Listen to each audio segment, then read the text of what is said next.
News world کے معزز ناظرین کرام السلام علیکم۔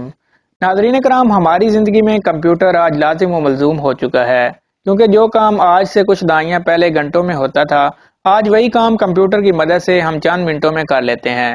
لیکن کیا آپ جانتے ہیں کہ اس مشین کو اس نہج پر پہنچانے والا کون تھا؟ آج کی اس ویڈیو میں ہم اسی شخصیت سے متعلق گفتگو کرنے جا رہے ہیں، اور مزید آپ کو یہ بتائیں گے کہ اس شخص نے اتنی زیادہ کامیابی حاصل کرنے کے باوجود خودکشی کیوں کی تھی۔ ویڈیو میں آگے بڑھنے سے پہلے ویڈیو کو لائک اور چینل کو سبسکرائب کر دیں۔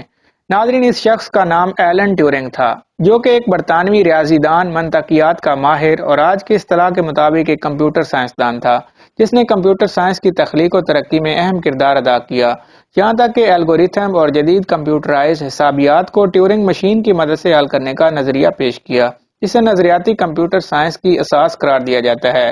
اسی کے ذہن کی پیداوار ہے۔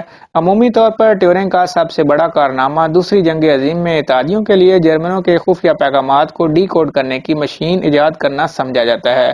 جرمنوں کے خفیہ پیغامات ارسال کرنے کے لیے کرپٹاگرافی کا سہارا لیا گیا اور ایک ایسی مشین ایجاد کی جو کہ جنگی پیغامات کو خفیہ طور پر لکھ کر منزل مقصود پر پہنچا کر انہیں خفیہ پیغامات کو ڈی کوڈ کر کے پڑھنے میں معاون ثابت ہوتی تھی۔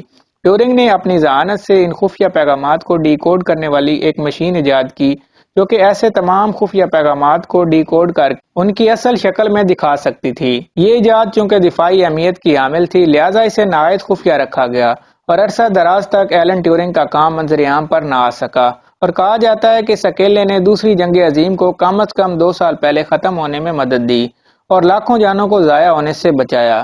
یہ مخصوص مشینوں کے دور میں ایک بہت بڑی بات تھی، جبکہ عوامی کام کی مشینوں کا تو کوئی تصور ہی موجود نہ تھا۔ لہذا اگر ٹیورنگ کے نظریے کو نکال دیں تو اس کا مطلب یہ ہوتا ہے کہ اکاؤنٹنگ کے لیے ایک طرح کا کمپیوٹر ہوتا ہے اور ورڈ پروسیسنگ کے لیے دوسری طرح کا، اور ڈیزائننگ کے لیے ایک اور طرح کا۔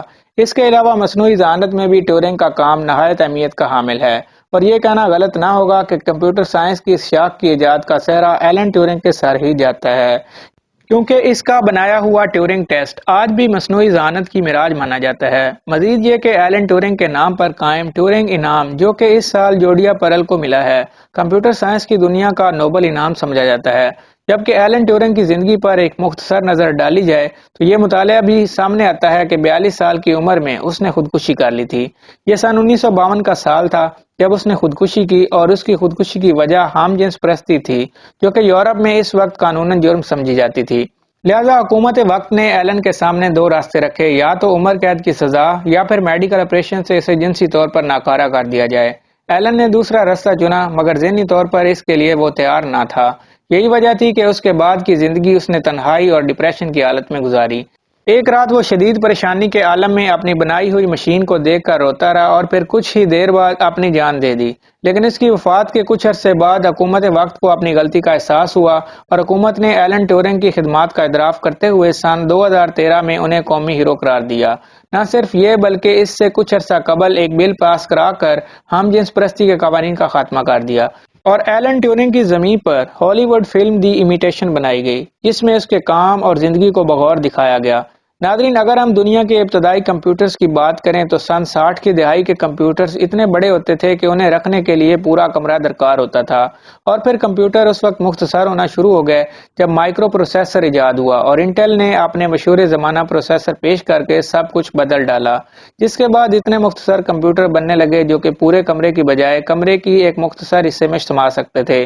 لیکن اس کے باوجود کمپیوٹر بنانے والے ان اداروں کے سامنے ایک بڑا سوال یہ تھا کہ کیا عوام کی ایک بڑی تعداد کو کمپیوٹر خریدنے کے لیے قائل بھی کیا جا سکتا ہے یا نہیں۔ مسئلہ اس وقت ٹیکنالوجی کا نہیں تھا، بلکہ اسے عوام کے سامنے اس مؤثر انداز میں پیش کرنے کا تھا کہ اسے دیکھتے ہی خریدنے کو دل چاہے۔ اس حوالے سے مشہور زمانہ لکھاری اور صحافی مسٹر ایلکس لکھتے ہیں کہ اصل اہمیت اس معاملے کی تھی کہ کیسے اسے ایسی شکل اور انداز میں پیش کیا جائے کہ اسے دیکھتے ہی خریدنے کو دل چاہے، اور وہ استعمال میں بھی آسان ہو۔ اس کام کی ابتدا کٹ کمپیوٹرز نے کی، جو کہ ٹکڑوں کی شکل میں بکنے والے کمپیوٹرز الیکٹرونکس کا شوق رکھنے والے افراد کے دل میں اتر گئے۔ یہ کمپیوٹر بہت بنیادی قسم کے حساب کتاب کا کام کر سکتے تھے۔ ایک بڑا امتحان کمپیوٹر کو کسی ڈرونی شے سے پرکشش چیز بنا کر دکھانے کا تھا۔ چنانچہ کمپیوٹر تیار کرنے والے اداروں نے اپنے کمپیوٹر میں ہر ایسی چیز مثلاً گیم اور گیم کنٹرولر وغیرہ شامل کرنے شروع کر دیے جو کہ ان کی مصنوعات کو پرکشش بناتے اور ہر ڈرونی اور بیزار کرنے والی چیز کو نکال ڈالا۔ لیکن پھر بھی ابتدا میں کمپیوٹر ساز ادارے اس بات پر متفق نہیں تھے کہ ایک کمپیوٹر کو کیسا دیکھنا چاہیے، لہذا جیسے جیسے سائنس اور ٹیکنالوجی ترقی کرتی گئی ویسے ویسے کمپیوٹر میں بھی تبدیلیاں آتی گئیں، جس کا سفر آج بھی جاری و ساری ہے، اور آنے والے وقتوں میں کمپیوٹر کو مزید کون سی پرکشش شکل دی جائے گی یہ وقت ہی بتائے گا۔ تو ناظرین، یہ تھی ہماری آج کی معلوماتی ویڈیو۔ ہم امید کرتے ہیں کہ آپ کو یہ ویڈیو ضرور پسند آئی ہوگی۔ انشاءاللہ بہت